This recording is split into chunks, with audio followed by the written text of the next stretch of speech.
Post city host అడ్డాగా మారిన అశోక్ నగర్. పూర్తి వివరాలకు చదవండి రేపటి సాక్షి హైదరాబాద్ ఎడిషన్.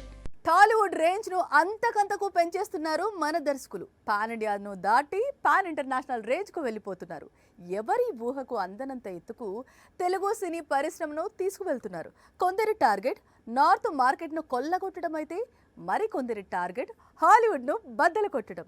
ఇంతకీ ఎవరా పాన్ ఇంటర్నేషనల్ డైరెక్టర్ అనుకుంటున్నారా? ఇంకెవరు, దర్శక ధీరుడు రాజమౌళి. యానిమల్ తో బాలీవుడ్ మార్కెట్ ను కొల్లగొట్టాడు సందీప్ వంగ. ప్రస్తుతం అంతకు మించిన మూవీని ప్లాన్ చేస్తున్నాడు. స్పిరిట్ మూవీ కోసం ఏకంగా కొరియన్ సూపర్ స్టార్ ని రంగంలోకి దింపుతున్నాడు. పుష్పతో సుకుమార్, కల్కితో నాగశ్విన్, ఇలా ఎవరి దారుల్లో వాళ్ళు పాన్ ఇండియా మార్కెట్లను కొల్లగొట్టారు. పాన్ ఇండియా మార్కెట్ ను ఓపెన్ చేసిన రాజమౌళి ఇప్పుడు పాన్ ఇంటర్నేషనల్ మార్కెట్ ను పూర్తిగా ఓపెన్ చేయాలనుకుంటున్నాడు. అందుకు RRR కొంత హెల్ప్ అయింది. అమెరికాలో ఈ మూవీ సూపర్ హిట్ అయింది. ఏకంగా ఆస్కార్ ను తెచ్చిపెట్టింది. RRR తో వచ్చిన క్రేజ్ ని పెట్టుబడిగా పెట్టి ఇప్పుడు రాజమౌళి నెక్స్ట్ మూవీని ప్లాన్ చేస్తున్నాడు. నెక్స్ట్ ఇయర్ మహేష్ బాబుతో మూవీని పట్టాలెక్కించే పనిలో పడ్డాడు దర్శక ధీరుడు. ఈ సినిమా ఓపెనింగ్ కని విని ఎరుగని స్థాయిలో ఉండనుందట.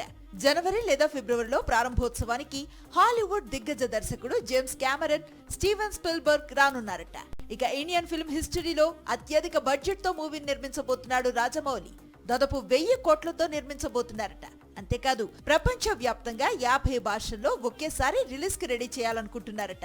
ఓ విధంగా తొలి రోజే ఇండియన్ సినిమాకు 1000 కోట్ల ఓపెనింగ్ కు ప్లాన్ చేస్తున్నాడు రాజమౌళి.